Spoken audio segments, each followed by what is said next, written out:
Robinson, please, followed by Mary Ann Polisi. I had put my card in before the commissioner comments, and I wanted to thank Commissioner Maxwell for mentioning redistricting. I know I've mentioned it to him several times, at least. I also wanted to say that I was sorry that sober homes, one of the most critical issues in Lake Worth, had to be asked to be brought up.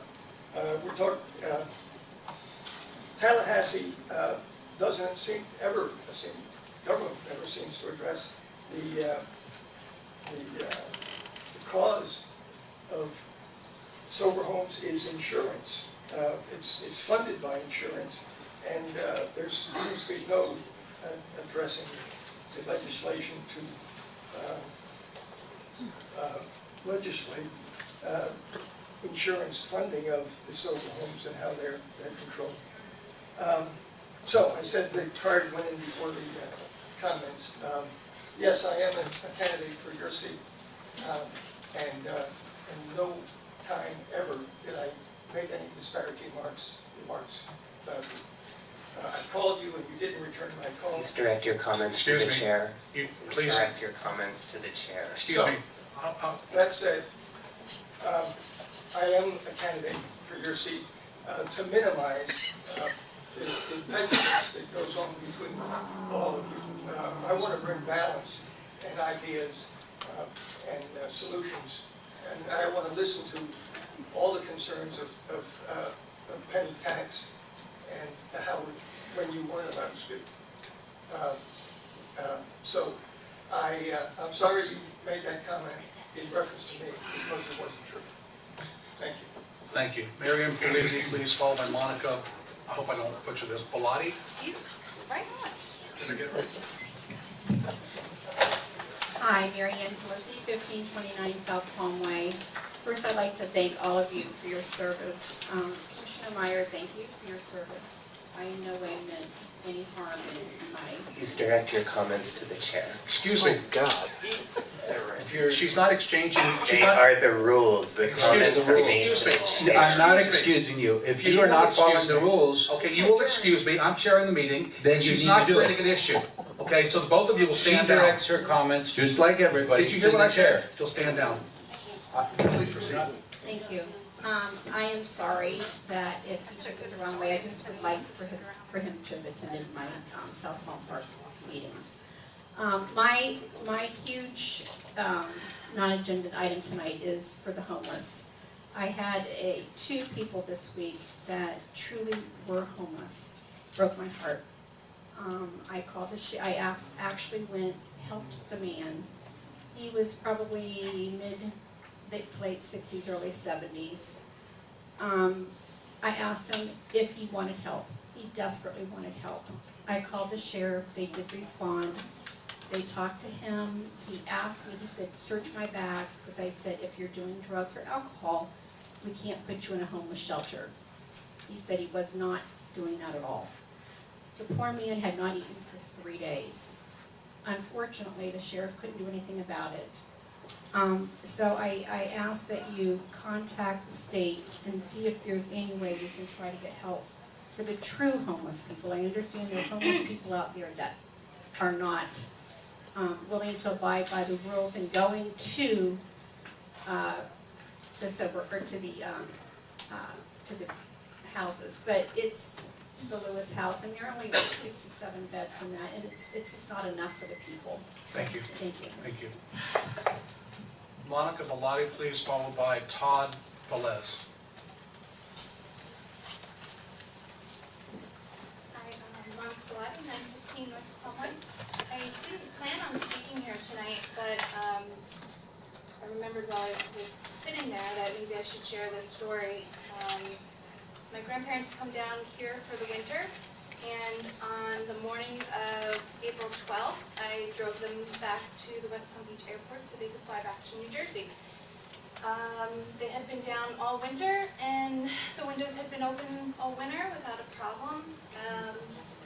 But that night, my cousins with my mom's age and my age, had stayed an extra couple of days, and they forgot to lock the back door.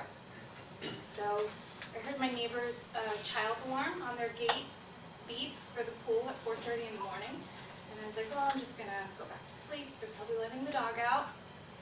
And I said, I better get up and look because we've been experiencing a lot of break-ins into our vehicles, into our backyards, bikes have been stolen, change, nothing really serious, but I watched a man walk through my backyard and open up the screen door, walk into our screen patio, reach into the house, and then walk into the home. And I called 911, and I stayed there helpless in the back cottage while I watched him walk around inside the house while the girls were asleep. And the police got there just a minute after he had come back out the door, quietly closed the door, and I heard him jump over the fence. So I just wanted to remind everybody to make sure your doors are locked. Luckily they did catch the guy because I didn't holler out or anything, and I stayed on the phone 911. They had set up a perimeter and they got the guy. So he's out on bond now, and he lives on North K Street, and he's back out, but hopefully not for too long. All right, thank you. Thank you for sharing that story, unfortunate story. Todd Velez, please.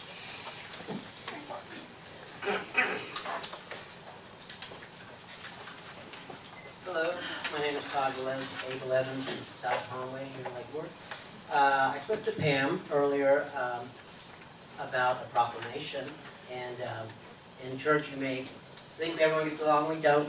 We have little squabbles, and I thought our proclamation was pretty awful, so I said I'm going to supplement it, and we'll see who shows up for our proclamation. The last of one of the few pioneering churches here in Lake Worth.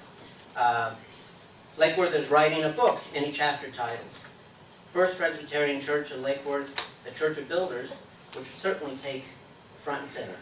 Reaching back into 1912, David Chambers and Mrs. Chambers held in a city manager-owned property on lot 13 of the 800 block of Lake Avenue, allowing worship with 18 people, and this was in 1912, because that was all of the townspeople, as she jokingly said.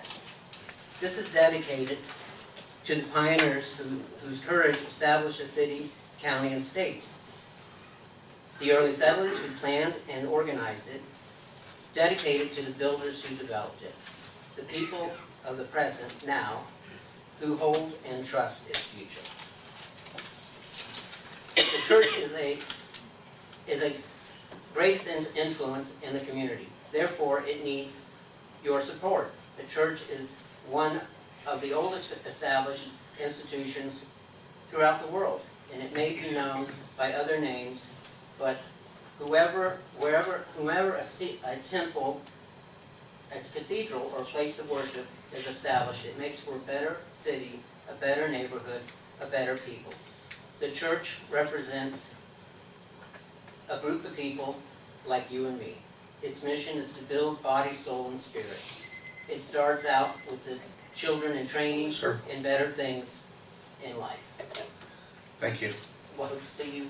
On the 30th. The first. The 30th is a festival. Everyone's invited on the property, and this is at 231 North Federal. And the first is the Centennial Day, which is a Sunday. Thank you, sir. Thank you. Okay, that concludes public participation upon agenda items. I'll need a motion, please, for approval of minutes. So moved.